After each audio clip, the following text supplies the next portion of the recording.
Hey ladies, it is Sunday here and it's Jess and I'm filling in for Devin, and we have two topics this week, and our first is what to do if you are stuck in a rut, and the second is a new gay person's guide to LGBT culture.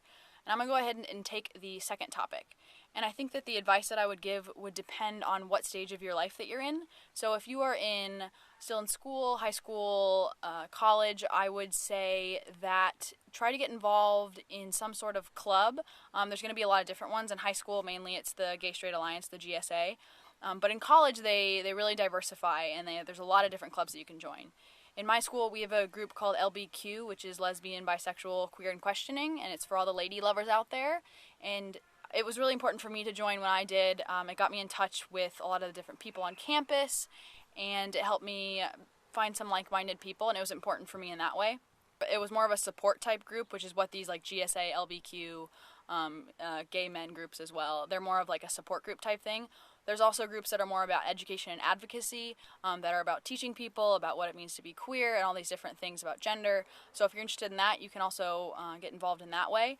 But I think that even if you're not interested in being in a support group or being in an education and advocacy group, it's important to join because you're going to meet people who are going to connect you to other people and to other activities that you might be more interested in, like bowling with a queer group, or maybe a queer reading group that you guys might have, or different potlucks or parties if you're interested in going to a queer party. So just breaching that barrier and getting involved in that way, even if you're not necessarily interested in the group itself, is going to be important for you just in your community to understand what it means to be queer in that space.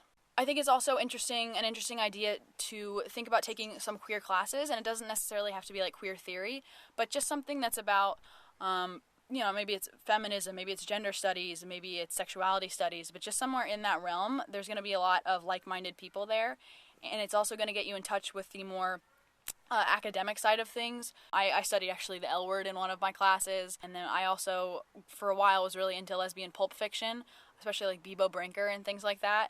And so, because I know that it can be frustrating when all you see in the world is all this heterosexuality and heterosexual couples in the media and in, the books that you're reading, in the movies and the TV shows. And so just having that outlet of looking at all these different things you didn't know existed, like different novels that are queer-based, different shows that are queer-based, taking a class for that is a great way to meet new people and also to learn about all of these different avenues that you have to explore your sexuality and other people's sexuality and all these intersectionalities, as they say. So if you're out of school, going to Pride can be important.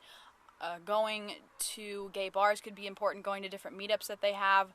There's actually a website called meetup.com, which I think is a really interesting tool, actually, and you can look for different groups that meet regularly in your town wherever you live. It's mainly for big cities, but there might be some for others, I'm not really sure. And you can look for just queer-based ones, or if you want to look for like a photography group that meets, or if you want to meet with like a running group. It's a really great way to meet new people and network, and it's called meetup.com. So that's one avenue that you have if you're just unsure, if you're in a new city and you don't know how to really get involved.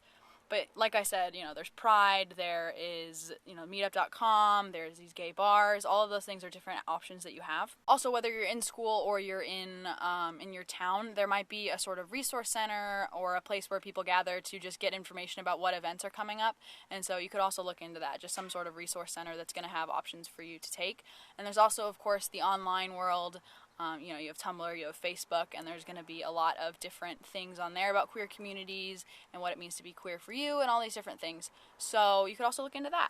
So I hope some of this has been helpful if you are new to the community and want to learn about yourself and the world around you. Good luck! So that's it for me this week, guys. I will be seeing you guys soon. I am finally done with finals, and so now I'm just a jet setter across the nation. I'm just bouncing from couch to couch. But I hope you guys are having a great, end of the week. Hope you guys had a great week, great end of the week. Hope you guys have a fab week next week. See you guys soon. Bye.